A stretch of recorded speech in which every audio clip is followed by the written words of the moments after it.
नमस्कार, आप देख रहे हैं मातृभूमि में आपके साथ शोभना यादव। मातृभूमि की शुरुआत इस समय की बड़ी खबर से, और बड़ी खबर महाराष्ट्र संकट से जुड़ी हुई। मुख्यमंत्री उद्धव ठाकरे की आरटीपीसीआर रिपोर्ट नेगेटिव आ चुकी है। उनका एंटीजन टेस्ट पॉजिटिव आया था, जिससे कोरोना की आशंका थी, लेकिन अब यह साफ हो गया है कि उन्हें कोरोना नहीं है। और यह खबर इसलिए अहम हो जाती है क्योंकि शाम 5 बजे शिवसेना के विधायकों और सांसदों की बैठक होने वाली है।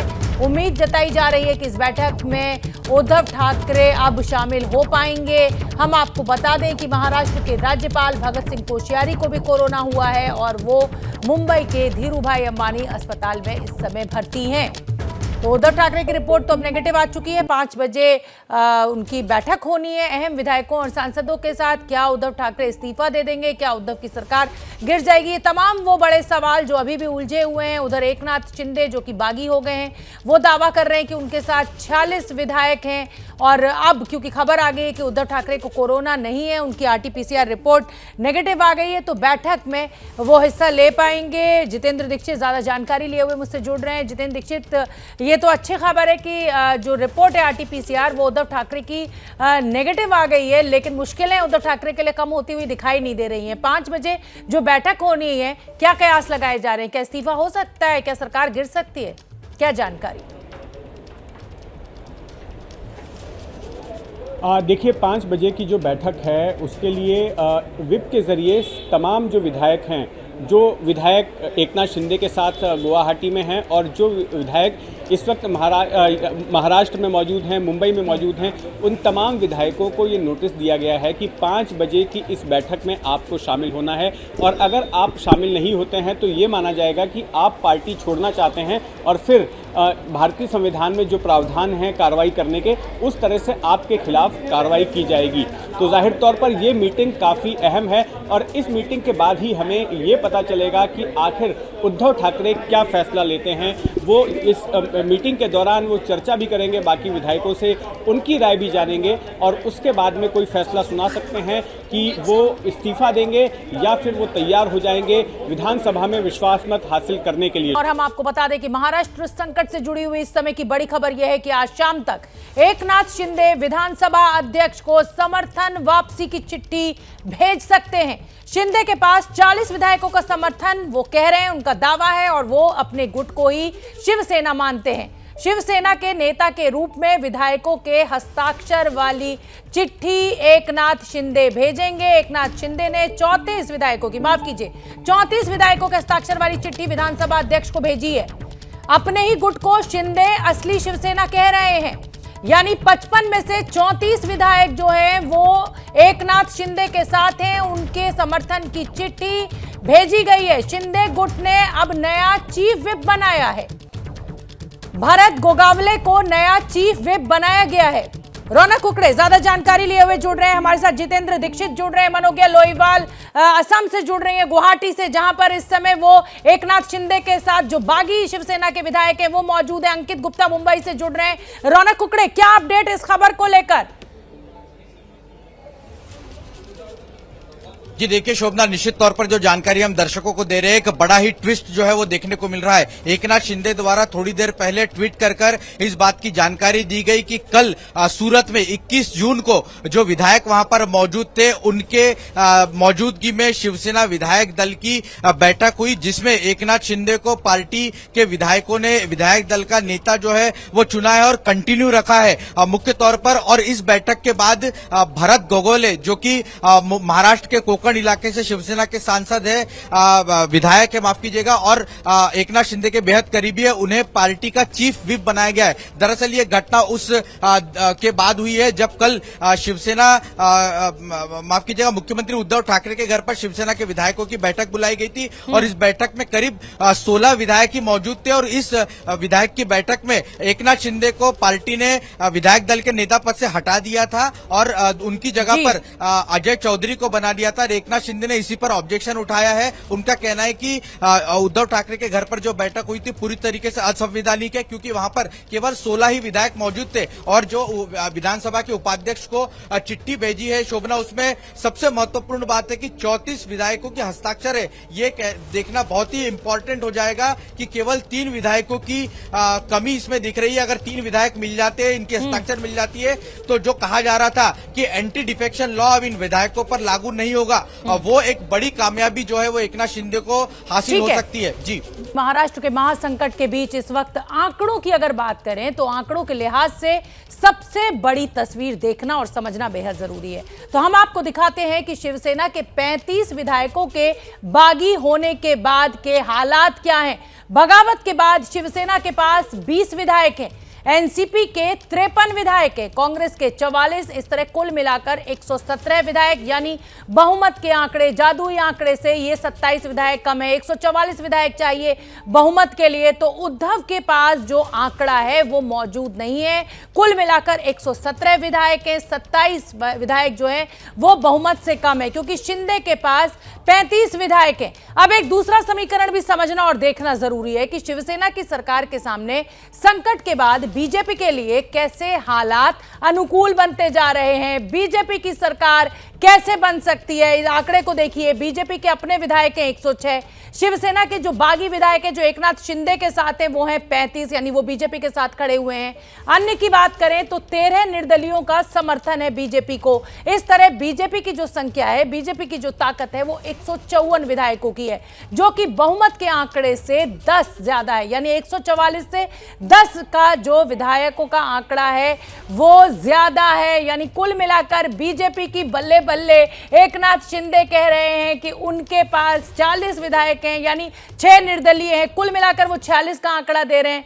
तो चलिए अब हम अपने रिपोर्टर्स का रुख करना चाहेंगे। मेरे साथ मनोज्ञा लोईवाल जुड़ रही हैं गुवाहाटी से, जितेंद्र दीक्षित भी बने हुए हैं। मनोज्ञा, सभी के विधायक जो हैं, संख्या में जो 46 बता रहे हैं, उसमें से 40 विधायक इस समय गुवाहाटी में मौजूद हैं। तो ये जो 6 का आंकड़ा है वो कहां है? वो क्या महाराष्ट्र में ही मौजूद है, या निर्दलियों से सिर्फ फोन पर दावा करके एकनाथ शिंदे ये कह रहे हैं कि 46 है मेरे साथ?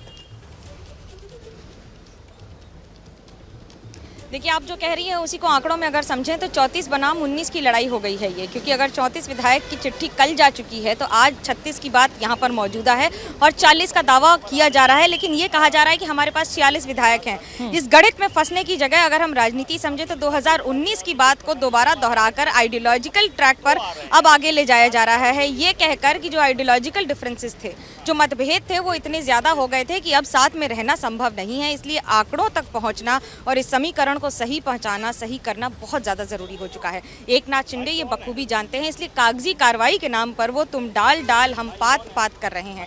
अगर ये 21 तारीख की चिट्ठी है जो कल ही लिख दी गई थी और उसके बाद आज उसको रिलीज किया गया है, तो आप ये मान के चलिए आज भी कुछ और चिट्ठियां होंगी जो शाम तक और लिख के वापस सामने रख दी जाएंगी। लेकिन इस समय सरकार पर जो संकट है वो आंकड़ों का है, और इन आंकड़ों के जरिए ही समझना होगा कि इन आंकड़ों के जरिए, यानी कि समीकरण के जरिए कैसे साधने की, सरकार को साधने की कोशिश कर रहे हैं एकनाथ शिंदे।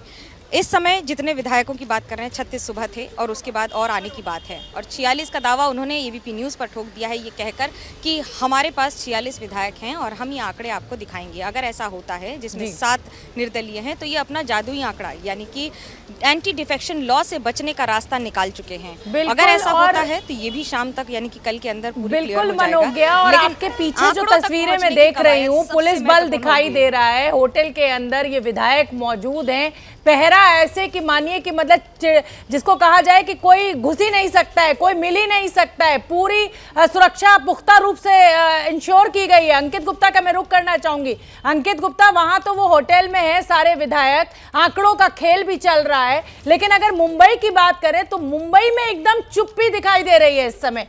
क्या ये बड़े तूफान से पहले की चुप्पी है?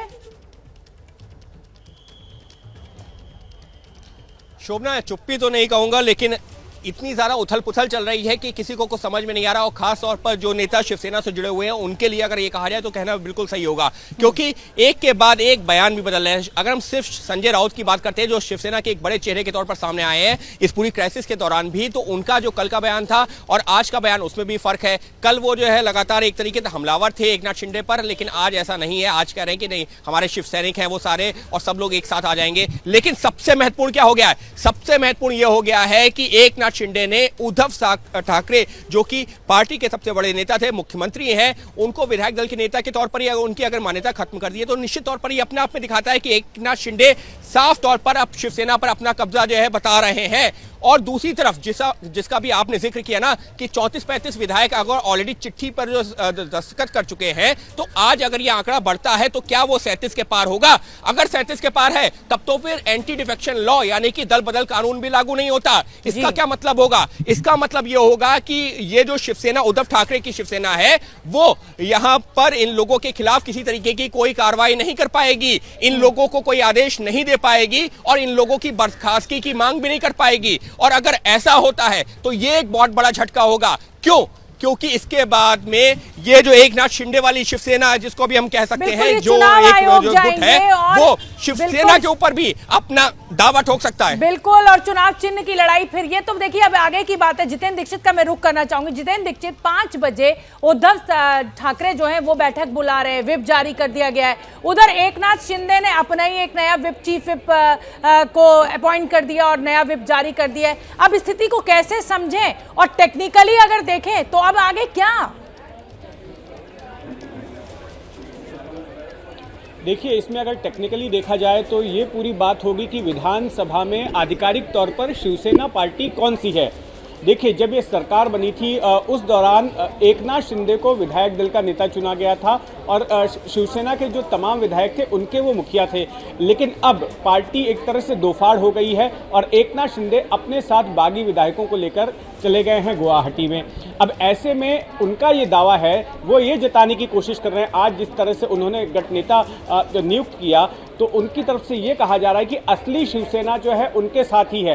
क्योंकि हम अगर सदन में देखें तो सदन में शिवसेना की स्ट्रेंथ जो है वो 55 विधायकों की है और उन 55 विधायकों में से अगर 36 विधायक एकनाथ शिंदे के साथ आते हैं तो जाहिर तौर पर जो है वो ये दावा कर सकते हैं कि उनके पास जो है ज़्यादातर शिवसेना के विधायक उनके पास हैं और ऐसे में जो एंटी डिफेक्शन लॉ है उससे बचने के भी वो काफ़ी करीब पहुंच चुके हैं और वो ये दावा कर सकते हैं कि असली शिवसेना हमारी ही है। असली शिवसेना वो नहीं है जो कि उद्धव ठाकरे के प्रति लॉयल है, असली शिवसेना वो है जो मेरे साथ में मौजूद है, जिसने मुझ पर अपना विश्वास दिखाया है। और इसके बाद अब अगला कदम ये उम्मीद किया जा रहा है कि एकनाथ शिंदे की तरफ से जैसे ही उनके पास आधिकारिक तौर पर 37 का आंकड़ा पूरा होगा उसके बाद उनकी ओर से राज्यपाल को भगत सिंह कोश्यारी को खत लिखा जाएगा कि ठाकरे सरकार पर हमारा विश्वास नहीं है, हम अपना समर्थन वापस लेते हैं। तो उसके बाद पूरा बॉल जो है वो गवर्नर के कोर्ट में चला जाएगा और फिर ये देखना होगा कि गवर्नर इस मामले में आगे क्या करते हैं। जो कानूनी प्रक्रिया है, संवैधानिक प्रक्रिया है, उस मुताबिक उन्हें उद्धव ठाकरे को निर्देश देना होगा और उनसे कहना होगा कि आप विधानसभा का विशेष सत्र बुलाकर विश्वास मत हासिल कीजिए। और अगर वो हासिल नहीं कर पाते हैं तो उनकी सरकार गिर जाएगी। लेकिन ये भी हो सकता है कि उद्धव ठाकरे खुद ही इस्तीफा दे दें जब वो ये पाते हैं कि उनके पास पर्याप्त संख्या बल नहीं है। तो ये देखना होगा कि आज 5 बजे की मीटिंग के बाद में उद्धव ठाकरे क्या ऐलान करते हैं। बिल्कुल ठीक है, जितेंद्र दीक्षित बने रहिए। रौनक कुकड़े का मैं रुख करना चाहूंगी। रौनक कुकड़े, एकनाथ शिंदे जो बार बार ये कह रहे हैं कि भाई सच्चा शिवसैनिक मैं हूं, मैं सत्ता का लालची नहीं हूं, मुझे कोई पद नहीं चाहिए, और दूसरी तरफ बाला साहब ठाकरे की शिवसेना को आपने तोड़ दिया। आप दावा कर रहे हैं कि असली शिवसैनिक मैं ही हूं। कहीं ना कहीं पीठ में छुरा घोंपना भी इसको कहा जा सकता है, इसको मौका परस्ती भी कहा जा सकता है। लेकिन सवाल यही उठता है कि अगर 37 विधायक शिवसेना के एकनाथ शिंदे जुटा लेते हैं तो जो दल बदल कानून है वो भी उनका साथ देगा। ऐसे में उद्धव ठाकरे का आगे क्या भविष्य हो सकता है? जी देखिए शोभना, निश्चित तौर पर ये कई सारे सवाल है जिसके जवाब जो है आने वाले दिनों में मिलेंगे, लेकिन मैं दर्शकों को एक बात यहाँ पर समझाना चाहता हूँ। दरअसल पार्टी जो होती है वो सदन के बाहर की पार्टी अलग होती है, सदन के अंदर के अपने नियम कानून होते हैं, और इसीलिए जब सदन के अंदर आपको अपने विधायक दल का नेता चुना जाता है, चीफ व्हिप रखना होता है, तो उनके अपने अलग नियम होते हैं। इसीलिए ये काफी इंपॉर्टेंट हो जाता है कि शिवसेना के नेता यानी पार्टी अध्यक्ष भले ही उद्धव ठाकरे होंगे, लेकिन विधानमंडल की जो पार्टी है उनकी, उसके नेता एकनाथ शिंदे है और उसी पर वो क्लेम करते हुए दिख रहे हैं। और यही वजह है कि कल जब सूरत में 34 से ज्यादा शिवसेना के विधायकों की मौजूदगी देखने को मिली, जिसकी तस्वीर भी हमने देखी, और आज जब एक रेजोल्यूशन पत्र उनकी तरफ से जारी किया जाता है जो सीधे विधानसभा के उपाध्यक्ष को एड्रेस करते हुए भेजा जाता है, जिसका एक्नॉलेजमेंट भी लिया जाता है उपाध्यक्ष के चेंबर से, तो कुल मिलाकर इसमें यह साफ दिख रहा है कि विधायक दल का नेता एकनाथ शिंदे को ही है, और उन्होंने अब चीफ व्हिप जो है वो भरत गोगावले को बना दिया है। लिहाजा जो शाम 5 बजे उद्धव ठाकरे के निवास पर सुनील प्रभु द्वारा जो पहले चीफ व्हिप हुआ करते थे, उनके द्वारा जो मीटिंग बुलाई गई है जिसमें ये धमकी दी गई है कुल मिलाकर कि जो विधायक वहां पर नहीं पहुंचेंगे उन पर अनुशासनात्मक कार्रवाई की जाएगी। ऐसे में ये इस मीटिंग को एकनाथ शिंदे द्वारा गैर कानूनी बताया जा रहा है। अब ये पूरा मामला जो है कोर्ट में जा सकता है, लेकिन कुल मिलाकर अगर देखें और तस्वीरों के जरिए देखें और दूसरा लेटर हेड पर जितने विधायकों के सिग्नेचर है उसको अगर आधार माना जाए तो एकनाथ शिंदे के दावे में ज्यादा दम दिख रहा है। लेकिन ये कहना गलत होगा कि पूरी शिवसेना पार्टी पर एकनाथ शिंदे ने कब्जा कर लिया है। ये कहे तो टेक्निकली ठीक होगा कि विधानमंडल की जो पार्टी है, विधानमंडल में जो शिवसेना का दल है, उस पर लगभग एकनाथ शिंदे ने अपना कब्जा कर लिया है। लेकिन ये रौनक, इसको ऐसे भी समझना होगा, मैं अब इसका मनोज्ञा का रुख करूंगी। मनोज्ञा, इसको ऐसे भी तो समझना होगा कि भाई अगर 36, 40, 46 जो भी आंकड़ा है फाइनल आएगा, वो अगर विधायक साथ खड़े हुए हैं एकनाथ शिंदे के, तो वो जनादेश भी तो है उन विधायकों के साथ, वो जन समर्थन भी तो है। तो कुल मिलाकर वो भी तो शिवसैनिक ही है ना, जिन्होंने इन 40 विधायकों को जिताया है। और अगर वो एकनाथ शिंदे के साथ है तो फिर वो शिवसैनिक भी एकनाथ शिंदे के साथ ही है। मनोज्ञा, देखिए बात यहाँ पर शुरू ही हुई थी आइडियोलॉजी से, और जिस तरह से पार्टी ने यानी कि शिवसेना ने बनाम शिवसैनिक ही हो रही है ये लड़ाई, जिसमें ये कहीं नहीं कहा गया है कि कौन बड़ा शिवसैनिक है और कौन छोटा शिवसैनिक है, लेकिन लड़ाई इस बात पर हो रही है कि कौन अपनी पार्टी के जो भी गाइडलाइंस है और आइडियोलॉजीज हैं उस पर ठीक उसी प्रकार चल रहा है। ये इस पर अब एकनाथ शिंदे दावा अपना बड़ी तौर पर ठोक रहे हैं और ये सवाल उठा रहे हैं कि जिस आइडियोलॉजी के तहत हम आए थे, बाला साहब ठाकरे हों या फिर 2019 में जो गतिविधियां रही हैं, अब करप्शन से लेकर हम पर ही सवाल उठ रहे हैं। इस आइडियोलॉजी के रास्ते को लेकर आंकड़ों को साधने का प्रयास हो रहा है।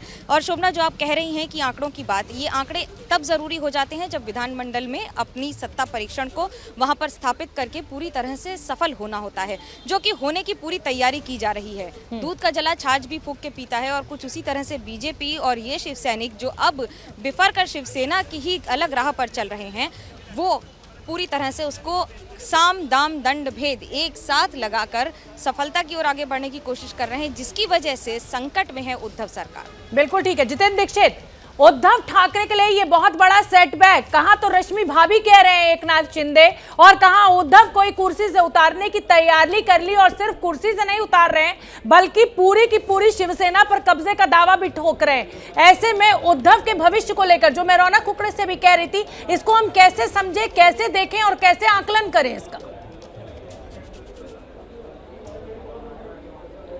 बिल्कुल सही बात है कि ये सीधे सीधे अगर ठाकरे परिवार के इतिहास में या फिर कहें शिवसेना के इतिहास में ये सबसे बड़ी बगावत है।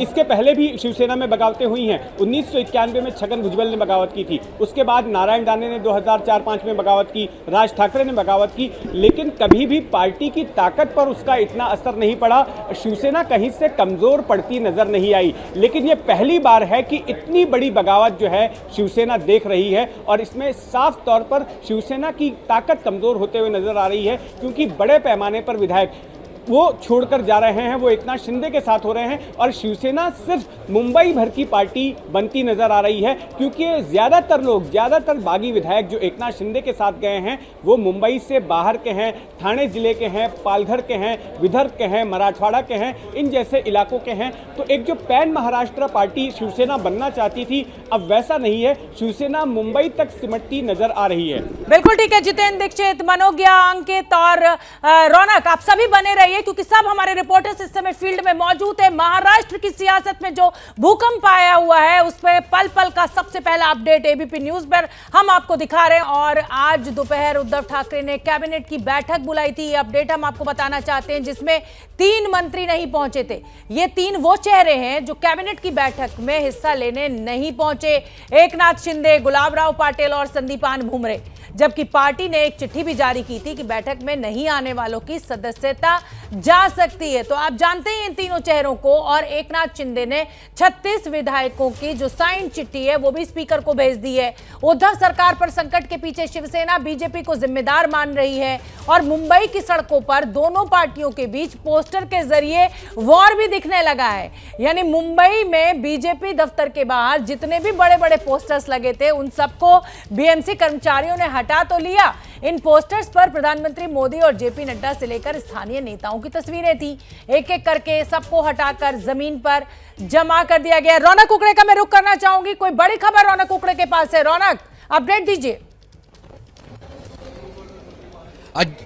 जी निश्चित तौर पर शोभना, ये बड़ी खबर आ रही है, वो ये है कि शाम 5 बजे उद्धव ठाकरे जो है वो फेसबुक लाइव के जरिए महाराष्ट्र की जनता से संवाद साधेंगे। मुख्य तौर पर जिस तरह की राजनीतिक परिस्थितियां राज्य में देखने को मिल रही है उस पूरे मामले पर उद्धव ठाकरे अपनी बात जो है वो जनता के सामने और खासतौर से शिवसैनिकों के सामने रखने की कोशिश करेंगे। दरअसल ये बताया जा रहा है कि जितने विधायक एकनाथ शिंदे के साथ है, कई विधायकों से संपर्क जो है वो सीधे उद्धव ठाकरे का नहीं हो पा रहा है, इसलिए इस रणनीति को इख्तियार जो है वो किया गया है। अब मीडिया के जरिए, फेसबुक के जरिए, लाइव के जरिए जो है वो अपनी बात विधायक तक पहुंचाने की कोशिश करेंगे। देखना महत्वपूर्ण होगा कि इस संभाषण में उद्धव ठाकरे क्या कुछ मुद्दे रखते हैं। दरअसल ये लगातार दावा किया जा रहा है कि जितने विधायक एकनाथ शिंदे के पास है, ऐसे कई विधायक है जो उद्धव ठाकरे यानी शिवसेना के साथ मुंबई आना चाहते हैं, लेकिन वहां पर उन्हें आने नहीं दिया जा रहा है। और यही वजह है कि आज जब उद्धव ठाकरे फेसबुक लाइव के जरिए जनता से संवाद करेंगे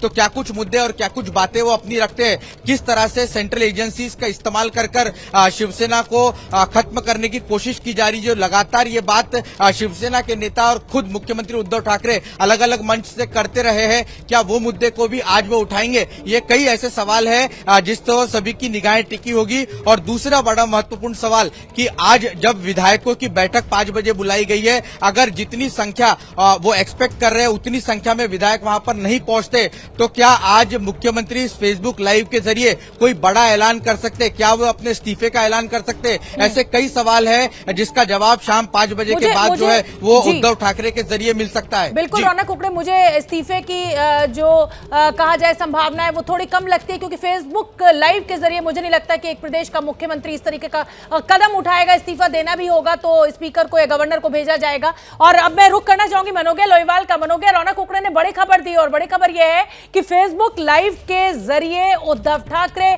शिव सैनिकों से मुखातिब होंगे, अपना संदेश उन्हें देने की कोशिश करेंगे। इसमें तमाम वो विधायक भी मौजूद होंगे, फेसबुक लाइव से जुड़ सकते हैं जो इस समय एकनाथ शिंदे के साथ हैं, यानी गुवाहाटी में मौजूद हैं। अब आपसे सवाल इसलिए जरूरी हो जाता है कि क्या इस होटल के आसपास इंटरनेट बंद कर सकते हैं हेमंत बिस्वा शर्मा, उनकी सरकार? क्योंकि कहीं ऐसा ना हो कि उद्धव की बात सुन लें और दिल पसीज जाए और वो वापस शिवसेना में जाने की बात करें, क्योंकि कड़ा पहरा, सिपाहियों की जवानों की तैनाती मुझे दिख रही है तस्वीरों में। देखिए, ये कड़ा पहरा जितना यहाँ है उससे ज़्यादा अंदर है, क्योंकि जितने लोग हैं अंदर वो सिर्फ विधायक ही हैं अधिकतर। अगर 196 रूम की कैपेसिटी है पूरे होटल की, तो इस समय 90 रूम हैं, जिसमें से 34-36 तो सिर्फ आपके विधायक हैं और बाकी सारे लोग भी यहाँ पर हैं। लेकिन आपको 2 बातें बता दें। पहला ये कि इंटरनेट नहीं बंद कर सकते, क्योंकि ये एक राज्य का प्रशासनिक फैसला होता है, ऐसा नहीं है। हाँ, लेकिन अगर विधायक देखना चाहें तो वो ABP न्यूज़ पर ज़रूर देख सकते हैं, क्योंकि ABP न्यूज़ पर हम ज़रूर दिखाएंगे कि आखिरकार उद्धव ठाकरे क्या कह रहे हैं। और जनता से जब मुखातिब होंगे तो वो अपने विधायकों के साथ भी मुखातिब हो सकते हैं जो इस समय असम में हैं और एबीपी न्यूज़ लगातार देख भी रहे हैं। पर इसमें एक बात तो साफ है कि बात सिर्फ आंकड़ों की नहीं, बात सिर्फ राजनीति की नहीं, बात इस समय है कि सत्ता किसके साथ रहेगी। मैं मनोगे आपके पास आऊंगी। रौनक कुकड़े मुझे लगातार तस्वीर में दिख रहे हैं और जल्दी जल्दी अपने मोबाइल की स्क्रीन को आगे पीछे कर रहे हैं, तो जरूर कुछ ना कुछ सूचना उनके पास है। रौनक कुकड़े बताइए, क्या अपडेट आपके पास इस समय का? जी निश्चित तौर पर शुभना मैं बताना चाहूंगा कि यही हम कुछ जो शिवसेना के विधायकों से जो अभी उद्धव ठाकरे कैंप में खासतौर से मुंबई में जो है उनसे समझने की कोशिश कर रहे थे मैसेज के जरिए कि क्या कुछ मुद्दे उद्धव ठाकरे इस अपने फेसबुक के लाइव के जरिए रख सकते हैं। हालांकि फिलहाल कुछ लोगों से संपर्क नहीं हो पाया, कोई जवाब जो है फिलहाल नहीं आया, इसीलिए मैं अपने मोबाइल पर ये सर्च करने की कोशिश कर रहा हूँ कि क्या कोई जवाब इन विधायकों की तरफ से। ठीक है रौनक कुकड़े, मैं जितेंद्र दीक्षित का फटाफट रुख करना चाहूंगी। जितेंद्र दीक्षित, फेसबुक लाइव के जरिए शिव सैनिकों से जुड़ना, ये एक टेक्निकल तरीके से कहा जाए कि कम समय में ज्यादा से ज्यादा लोगों तक अपनी बात को पहुंचाना। हालांकि वो प्रेस कॉन्फ्रेंस भी कर सकते थे, लेकिन फेसबुक लाइव क्यों चुना उद्धव ठाकरे ने? क्या मकसद आप देख रहे हैं, कैसे समझें इसको? देखिए, सबसे पहली बात तो ये कि जब से उद्धव ठाकरे मुख्यमंत्री बने हैं तब से उन्होंने प्रेस कॉन्फ्रेंस करनी एकदम से कम कर दी है। बिल्कुल वो प्रेस कॉन्फ्रेंस बहुत कम ही मौके हुए हैं शायद जब उन्होंने प्रेस कॉन्फ्रेंस ली, और कई बार जब कोविड की महामारी चल रही थी उस दौरान भी वे फेसबुक लाइव के जरिए ही जनता को संबोधित करते थे, और आज भी कोई कुछ वैसा ही रास्ता उन्होंने अख्तियार किया है। अब ये बहुत ही अहम हो जाएगा, क्योंकि जैसा मैं आपको पहले भी बता रहा था कि 5 बजे के आसपास जो बैठक होगी उसके बाद उद्धव ठाकरे क्या ऐलान करते हैं ये जानना अहम होगा। और यहाँ पर हमें ये भी देखना होगा कि उद्धव ठाकरे अपने आगे की रणनीति किस तरह से स्पष्ट करते हैं। क्या वो अपने इस्तीफे की घोषणा करते हैं फेसबुक लाइव के दौरान, या फिर ये ऐलान करते हैं कि वो ये लड़ाई लड़ेंगे, कानूनी तौर पर भी लड़ेंगे और विधानसभा के फ्लोर पर भी लड़ेंगे। तो ये बातें हो सकती हैं। उद्धव ठाकरे जो है अपनी भावनात्मक तौर पर पूरे मामले को जनता के सामने रख सकते हैं और अपने आगे की रणनीति का भी ऐलान कर सकते हैं। ये बता सकते हैं कि उनके मन में क्या कुछ चल रहा है और आगे किस तरह से वो अपना अगला कदम उठाएंगे। जी जितेंद्र, मराठी में संबोधित करेंगे मुझे लगता है, और क्या लग रहा है एकनाथ शिंदे जुड़ेंगे, सुनना चाहेंगे आज उद्धव ठाकरे को? विरोधियों को संबोधित करेंगे, देश को संदेश देंगे, क्या कुछ हो सकता है उस फेसबुक लाइव? एकनाथ शिंदे भी सुनेंगे। देखिए, फेसबुक लाइव जब वो करेंगे ना तो फेसबुक लाइव एकनाथ शिंदे भी सुनेंगे, देवेंद्र फडणवीस भी सुनेंगे, चंद्रकांत पाटिल जो महाराष्ट्र बीजेपी के प्रमुख हैं वो भी सुनेंगे, और ऐसे तमाम लोग सुनेंगे जो कि महाराष्ट्र की राजनीति में दिलचस्पी रखते हैं, और साथ साथ तमाम विधायक जो कि शिवसेना में फिलहाल हैं और जो एकनाथ शिंदे वाली शिवसेना में हैं, तो तमाम विधायक भी सुनने वाले हैं। और उस पर उद्धव ठाकरे क्या बात करते हैं इसके बाद ये अपने आगे की रणनीति भी तय करेंगे। अगर उद्धव ठाकरे ये कहते हैं कि वो इस्तीफा दे रहे हैं तो फिर जाहिर तौर पर अगला कदम होगा राज्यपाल से संपर्क करने का। अगर वो कहते हैं कि वो इस्तीफा नहीं देंगे तो उसके बाद फिर एकनाथ शिंदे की चिट्ठी का, जैसा सुबह से इंतजार हो रहा है, एकनाथ शिंदे की तरफ से चिट्ठी लिखी जा सकती है गवर्नर को। तो ये सारा कुछ स्पष्ट हो पाएगा जब उद्धव ठाकरे अपने मन की बात लोगों के सामने रखते हैं फेसबुक लाइव के जरिए। शोभना, बिल्कुल। और जितेंद्र दीक्षित, एकनाथ शिंदे जब एबीपी न्यूज से आज वो लाइव जुड़े और उनसे ये पूछा गया कि क्या आप उद्धव ठाकरे को अपना नेता मानते हैं, तो उन्होंने फोन पटक दिया, चुप्पी धारण कर ली। और साथ ही साथ एकनाथ शिंदे ये भी कह रहे हैं कि देखिए मुझे तो सत्ता का कोई लालच नहीं है, मुझे तो कोई पद नहीं चाहिए। अब एकनाथ शिंदे अगर फेसबुक लाइव सुनते हैं, रश्मि भाभी कह भी रहे हैं, तो क्या दिल पसीजने की उम्मीद आप देख रहे हैं, या महत्वाकांक्षा जो है वो रिश्तों पर भारी पड़ेगी आज? देखिए, दो तरीके से शिवसेना डील कर रही थी एकनाथ शिंदे से उनके बागी होने के बाद में। एक कैरेट एंड स्टिक की जो पॉलिसी बोलते हैं ना, वो तरीका अपनाया जा रहा था। तो एक तरफ जो है वो पुचकार भी रहे थे, उन्होंने जो है मिलिंद नार्वेकर को भेज दिया, उद्धव ठाकरे के जो खासम खास हैं, पार्टी के पदाधिकारी हैं, उनको वहां पर भेज दिया, उनको समझाने बुझाने के लिए, और उनकी बात भी कराई, उद्धव ठाकरे से भी कराई, रश्मि ठाकरे से भी कराई, और दोनों ने इमोशनली एक तरह से दबाव डालने की भी कोशिश की एकनाथ शिंदे के ऊपर। लेकिन साथ ही साथ जहां पर मैं स्टिक की बात करूं तो वहां पर उनको जो विधानसभा के गठ नेता का पद था उनका, का, उसके पद से भी उन्हें हटा दिया गया। और दूसरी तरफ संजय राउत ने ये भी धमकी दे डाली कि जो मंत्री उनके साथ में गए हैं एकनाथ शिंदे के साथ में, उनके मंत्री पद को भी जो है वो छीन लिया जाएगा। तो दोनों तरीके से इस एकनाथ शिंदे के साथ डील कर रही थी शिवसेना। प्यार से भी बात कर रही थी, ये भी कह रही थी कि ये तो हमारे अपने हैं, ये छोड़कर नहीं जाएंगे। और दूसरी तरफ जो उनके खिलाफ कार्रवाई भी हो रही थी। बिल्कुल ठीक है, बिल्कुल ठीक है। तो महाराष्ट्र में जहां सवाल सबसे बड़ा ये है कि भाई इस समय उद्धव ठाकरे की सरकार बचेगी या नहीं बचेगी, तो उधर एक और सवाल है, कौन बनेगा राष्ट्रपति। जी हाँ, विपक्ष की ओर से राष्ट्रपति पद के उम्मीदवार यशवंत सिन्हा अपनी जीत के लिए कोशिशों में जुटे हुए हैं। उनसे बात की एबीपी न्यूज संवाददाता रविकांत ने। क्या कुछ कह रहे हैं यशवंत सिन्हा, सुनते हैं उनको। विपक्ष की ओर से राष्ट्रपति पद के उम्मीदवार यशवंत सिन्हा है हमारे साथ। सर, बहुत बहुत स्वागत है आपका और बहुत बहुत शुभकामनाएं। धन्यवाद जी, बहुत धन्यवाद आपका। सर, एक बहुत बड़ी जिम्मेदारी की भी बात है और एक बहुत इज्जत की भी बात है। किस तरीके से आपका जो नॉमिनेशन हुआ है, आपको चुना गया है इतने लोगों के बीच में, इस बात को कैसे लेते हैं आप? नहीं, सबसे पहले तो मेरे मन में एक बहुत आभार का स्वर उठता है। आभार उन सब नेताओं के प्रति, राजनीतिक दलों के प्रति, जिन्होंने ये उचित समझा कि वो मुझे अपना साझा उम्मीदवार बनाया राष्ट्रपति के चुनाव के लिए। और मैं उन सबको हृदय से धन्यवाद देना चाहता हूँ।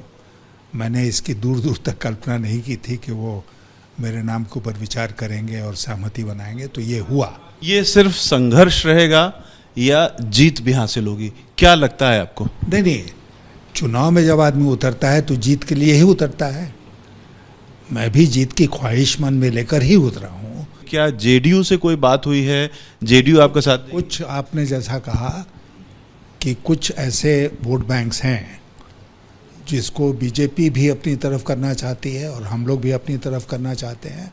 तो ये प्रयास रहेगा कि वो वोट हमारी तरफ आए और इसके लिए जो कुछ भी करना पड़ेगा वो हम लोग करेंगे। कुछ साफ हुआ है अभी किन लोगों से आप बात करेंगे इसके लिए? सबसे बात करेंगे, बीजेपी के लोगों से बात करेंगे।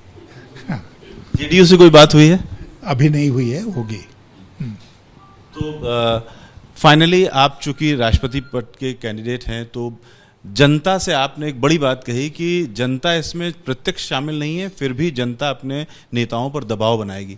तो ये जनता से आप क्या अपील करेंगे इस चुनाव के लिए? मैं ये अपील करूंगा जनता से कि इस चुनाव को एक असाधारण चुनाव माने। ये चुनाव जो है आज की परिस्थितियों को देखते हुए, जैसा मैंने आपसे कहा, संविधान की रक्षा की लड़ाई है और मुझे पूरा विश्वास है कि भारत की जनता जो है वो चाहती है कि संविधान सुरक्षित रहे और इसी के लिए उनको अपने प्रतिनिधियों के ऊपर दबाव बनाना है कि जो दल संविधान की रक्षा के लिए आज मैदान में है उनके साथ खड़ा हो।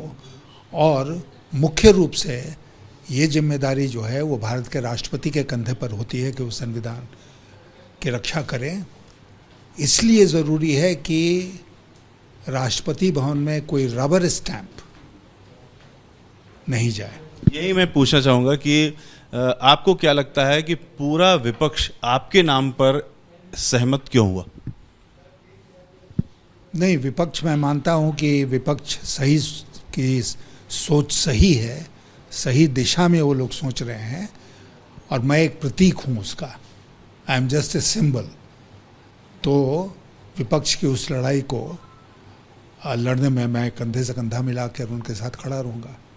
द्रौपदी मुर्मू जो कि एनडीए की ओर से प्रत्याशी हैं, उनके लिए आप क्या कहेंगे? उनसे मैं इतना ही कहूँगा कि ये कोई व्यक्तिगत लड़ाई नहीं है। ये द्रौपदी मुर्मू और यशवंत सिन्हा की लड़ाई नहीं है। ये लड़ाई, जैसा मैंने आपसे पहले कहा, कि मुद्दों की लड़ाई है, संविधान को बचाने की लड़ाई है। और मुझे लगता है कि ये अगर जिम्मेदारी है जो तय होगी इस चुनाव में, तो मैं उनसे ज़्यादा सक्षम रहूँगा संविधान की रक्षा करने। ये सवाल सिर्फ इसलिए उठा क्योंकि आप पर बहुत सारे दबाव बनाए जा रहे हैं ट्विटर पर, सोशल मीडिया पर, कि द्रौपदी मुर्मू आदिवासी हैं, पहली बार कोई बन रहा है तो उन्हें बनने दिया जाए। ऐसे दबावों को आप कैसे लेते? नहीं, मैं मानता हूँ कि इस तरह का दबाव बनाना किसी के लिए सही नहीं है।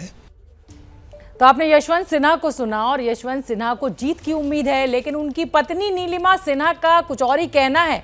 वो कह रही हैं कि सत्ता पक्ष के पास नंबर ज्यादा है और उम्मीदवार भी अच्छा है। उनको भी सुन लेते हैं।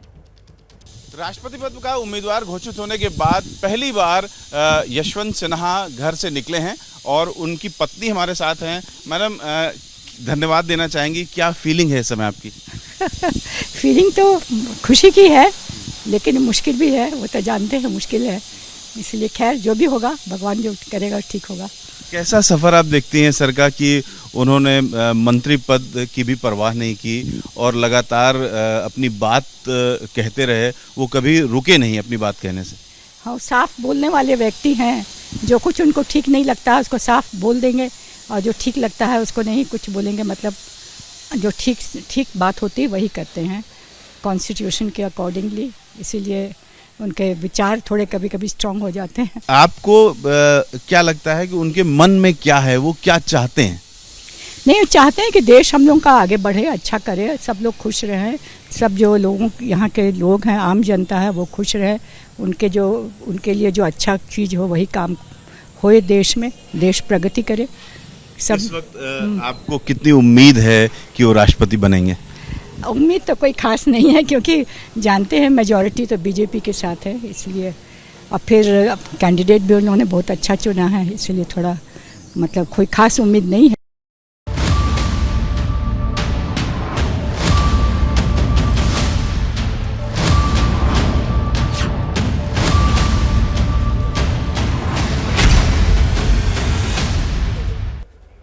तो आपने यशवंत सिन्हा और उनकी पत्नी नीलिमा सिन्हा को सुना।